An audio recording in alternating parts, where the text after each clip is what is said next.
नमस्कार दोस्तों, मैं हूं कैलाश और आप देख रहे हैं हमारे YouTube चैनल मेड इंडिया। दोस्तों, अगर आपने हमारे चैनल को सब्सक्राइब नहीं किया तो सब्सक्राइब कर लो और बेल आइकन को दबा दो। इस वीडियो में पाकिस्तानी मीडिया ने बात किया है कि भारत में इन्वेस्टर की लाइन लगी हुई है, लेकिन वहीं पाकिस्तान में एक भी इन्वेस्टर इन्वेस्ट करने को तैयार नहीं है।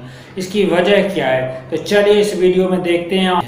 क्यों इंडिया में इतनी इन्वेस्टमेंट लाइनें लगी हुई हैं, हमारे यहाँ क्यों नहीं आ रही?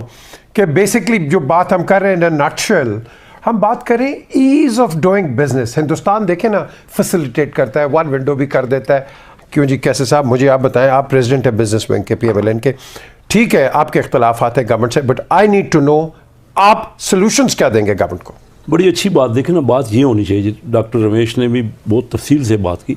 असल बात ये है कि सोल्यूशन क्या है। देखिए ना, पहली बात तो ये है, जो महंगाई अभी हुई ना, यानी सेंसिटिव प्राइस इंडेक्स, ये पहली बार 72 साल में 20% हुआ है। कभी पाकिस्तान की तारीख, सेंसिटिव प्राइस इंडेक्स से मतलब है खाने पीने की चीज़ें। आज ही मुझे अभी टेलीफोन पे बताया कि जो यूटिलिटी स्टोर है, उन्होंने 7 अरब रुपए का दी तो है कि वो रेमेडी देंगे इसको, लेकिन साथ साथ पहले कीमतें बढ़ा दी। यानी उन्होंने घी की कीमत 190 से 215 कर दी है, आटे की कीमत 40 से 50 कर दी है, उसके बाद वो 7 अरब रुपए की सब्सिडी दे रहे। अब आपका असल सवाल जो मैं जिस पे आना चाहता हूँ, देखिए ना, पाकिस्तान इस वक्त दुनिया में सबसे बड़ी आबादी का मुल्क है चाइना।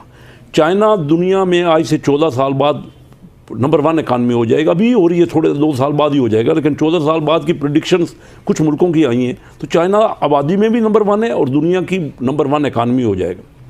नंबर 2 आबादी में इंडिया है, वो दुनिया की तीसरी बड़ी इकानमी हो जाएगी। और नंबर 3 आबादी में अमेरिका है, वो दुनिया की दूसरी बड़ी इकानमी होगी आज से 14 साल बाद।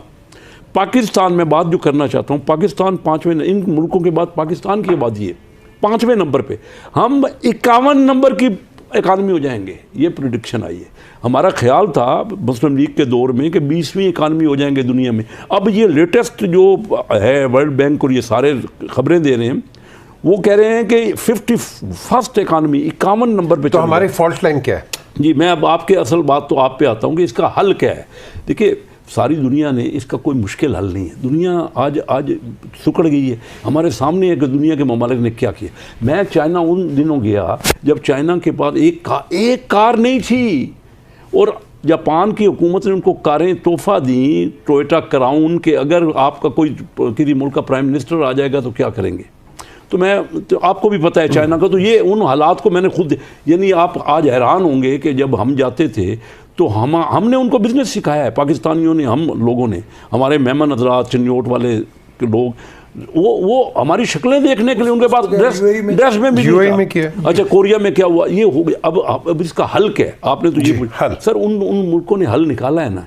लेकिन उन मुल्कों ने ये किया है कि पहले वो नहीं कर रहा था। इंडिया अप टू 1990 वो उसके यहाँ फॉरेन इन्वेस्टमेंट नहीं आ रही थी। उन्होंने, डॉक्टर महबूब हक मेरे बड़े करीबी दोस्त थे और मनमोहन सिंह उस वक्त फाइनेंस मिनिस्टर थे। इन दोनों में आपस में सर, बात ये होती थी। हमाद अजहर और हफीज शेख साहब को बताया ना क्या करना है, गाइड करना मैं बता रहा हूँ, बस मैं तो सिर्फ आपको ये बैकग्राउंड, भाई इंडिया ने क्या किया। इंडिया ने foreign investment, Manmohan Singh doctor महबूब हक से मशवरे करते थे कि भाई किस तरह इंडिया को हम, क्योंकि क्लास फेलो थे, आपस में मिल के रहे थे।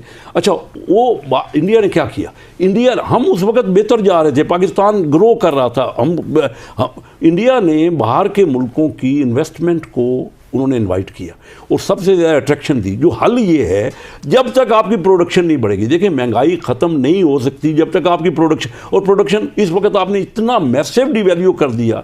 हमारे यहाँ तो पहले दिन से, बजाय कि हम IMF के ऊपर इतना जोर देते, हमें तो अपने पाकिस्तानियों को जो बाहर हैं उनको इतना फैसिलिटेट आज शुरू किए ना, अभी जाके इंडस्ट्रियल जोन। क्योंकि अब इमरान खान साहब प्राइम मिनिस्टर थे, उनका जज्बात तो थे, उनको कोई वो बैकग्राउंड उनका नहीं है, इकोनॉमिक विजन नहीं है। तो उन्होंने क्या किया कि नैब को लगा दिया, भाई अकाउंटेबिलिटी पे है। अब नैब की वजह से कोई बाहर वाला यहाँ आता ही नहीं है, कोई यहाँ का कारोबारी भी कारोबार नहीं करना चाहता। आप पगड़ियाँ उछालेंगे।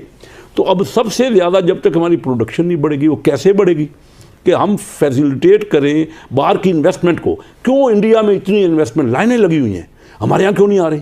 हम अपना माहौल ऐसा बनाएं बिजनेस का। हमारे अपने बिजनेसमैन जो पाकिस्तानी बाहर रहते हैं या हमारे अपने बिजनेसमैन, उनको तो वैसे बंदे को तो आप नोटिस भेज रहे हैं, हर बंदा परेशान है, उसको महीने में 10 नोटिस आते। आप डॉक्टर रमेश से पूछ लें, ये बिजनेस करते हैं, हर किसी को पकड़ जकड़ लगाई हुई है। इन हालात में जब आपकी प्रोडक्शन नहीं बढ़ी, 6.5% आपकी इंडस्ट्रियल प्रोडक्शन कम हो गई है, आप अंदाज़ा कीजिए कि हम ये महंगाई नहीं होगी तो जब पैदावार नहीं होगी, जब प्रोडक्शन नहीं होगी तो और आगे नहीं बढ़ेंगे, चले ना रोजगार होएगा ना। मैं जी खोसा साहब आपके पास आता हूं कि बेसिकली जो बात हम कर रहे हैं ना, नटशेल हम बात करें ease of doing business. Hindustan देखें ना, फैसिलिटेट करता है, वन विंडो भी कर देता है। हम उसी आप कह लो ना पुराने एक माहौल में फंसे हुए हैं। एक आम आदमी 3 सिफारिशें, 2 चिट्टें, 5 टेलीफोन कॉल और एक बंदा साथ ना जाए तो आपका काम नहीं होता है। इसको हम कैसे रेडिकेट करें? ये आपकी गवर्नमेंट में भी था, नून की गवर्नमेंट में भी है, आज की गवर्नमेंट में भी है। द क्वेश्चन इज, इस वक्त राइट नाउ आपको प्रॉब्लम किस चीज़ की है? भाई प्राइम मिनिस्टर या नवाज शरीफ हो या इमरान हो या जरदारी हो या गिलानी साहब, एनीबडी, क्वेश्चन इस वक्त जो आप बार बार रोड्स पे कर रहे हैं वो कह रहे हैं कि भाई महंगाई क्यों हो? महंगाई गवर्नमेंट को भी तंग कर रही है, महंगाई ऑपोजिशन को भी तंग कर रही है। हम इसको कैसे ठीक करेंगे? क्योंकि ये बहुत अहम सवाल है। एलपीजी की कीमत बढ़ गई, भाई क्यों बढ़ी है? सीएनजी की बढ़ गई है, क्यों बढ़ी है? एलएनजी की बढ़ गई है, क्यों बढ़ी है? So somebody has to be answerable. ये मार्केट रेगुलेटर्स किधर है? खोसा साहब, I need to get your view point. देखें, rather than being critical on the government, let's talk as a country कि हम इसको भाई ठीक कैसे करें महंगाई को। ये आपके ज़माने में भी थी, ये नून के ज़माने में भी थी, ये आज भी है। हम इसको ओवरऑल कैसे ठीक करें rather than being critical? देखें पीजे, बात तो बहुत सादी है और सीधी है कि पाकिस्तान अवाम का है, 22 करोड़ अवाम का पाकिस्तान है। हमने अशराफिया का पाकिस्तान बना दिया बदकिस्मती से। वो 22 करोड़ अवाम के से हम सिर्फ वोट लेने की हद तक होते हैं या वोट को इज्जत दो की हद तक हम नारे मारते हैं, लेकिन जब पावर में आ जाते हैं तो फिर हम अवाम को भूल जाते हैं और फिर हम शुरू हो जाते हैं एक दूसरे को मुंतकिम मिजाजी से अंदर भेजने और जेलें भरने में। और हमारी प्रायोरिटी एक ऐसा बिल तो हो जाता है जिसका आवाम से शायद कोई इतना महंगाई से कोई ताल्लुक ना हो, उसको तो हम जो है सारा कंसेंसस पैदा करके सारी दुनिया इकट्ठी कर लेते हैं।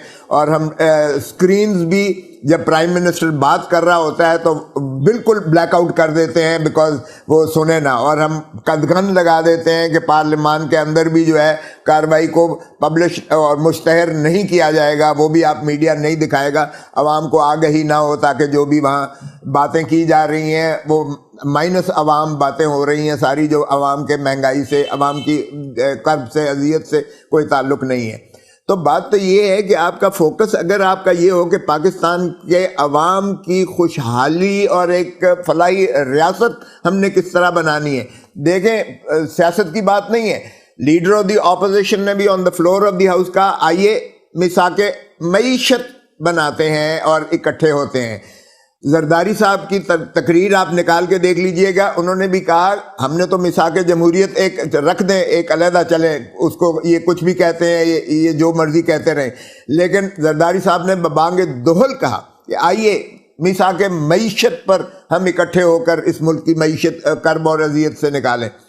आप जरा स्टेट बैंक के फिगर्स देख लें। स्टेट बैंक ने कहा कि पिछले 3 साल में जो इन्फ्लेशन थी वो 4% थी और अब 12.5% इन्फ्लेशन है, महंगाई यानी शरह जो रेट जो है बढ़ रहा है।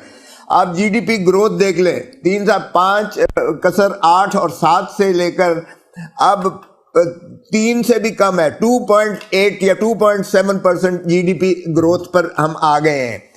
अच्छा, आपने कहा कि हम 1 करोड़ नौकरी देंगे। आपको पता है पिछले साल में, सिर्फ साल में 1.3 मिलियन जो है बेरोजगार हुए हैं।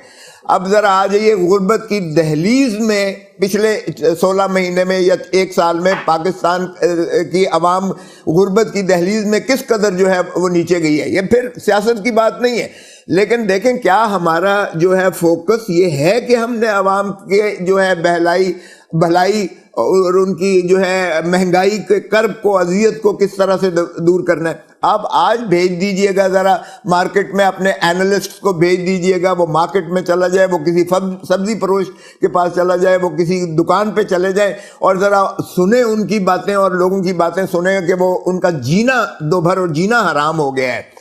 अब आइएगा इसको कैसे करें। बिल्कुल ठीक है, क्यों नहीं, बाकी चीजों पर तो हम बड़ी जल्दी कंसेंसस करते हैं, बाकी चीजों पर तो हम जॉइंट सेशन बुला लेते हैं, बाकी चीजों पर तो हम, अब वो कोई इतने मेरी नजर में इतनी अहमियत नहीं रखते हैं। वो एक हुकूमत का इदारा है, उनकी बिल्कुल कीजिएगा। इस वक्त हम यकीनन एक गंभीर सिचुएशन में है। पूरी आप खित्ते को देखें, हम जिस खित्ते में है, यकीनन हमारे ऊपर जो है बैरूनी जो है मसाइब वो और बादल मंडला रहे हैं, उसमें कोई शक नहीं। तो दोस्तों देखा आपने कैसे पाकिस्तान की हालत पतली हुई है और वो कह रहा है कि हमारे यहाँ कोई इन्वेस्ट करने को तैयार नहीं है, जबकि भारत में इन्वेस्टर की लाइन लगी हुई है। तो इस वीडियो में पाकिस्तानी मीडिया ने मान लिया है कि भारत जो है आज के दौर में उभरता हुआ एक शक्ति है और भारत में हर कोई इन्वेस्ट करना चाहता है। वीडियो अच्छा लगा हो तो हमारे वीडियो को लाइक कर देना और चैनल को सब्सक्राइब नहीं किया तो सब्सक्राइब कर लेना। जय हिंद।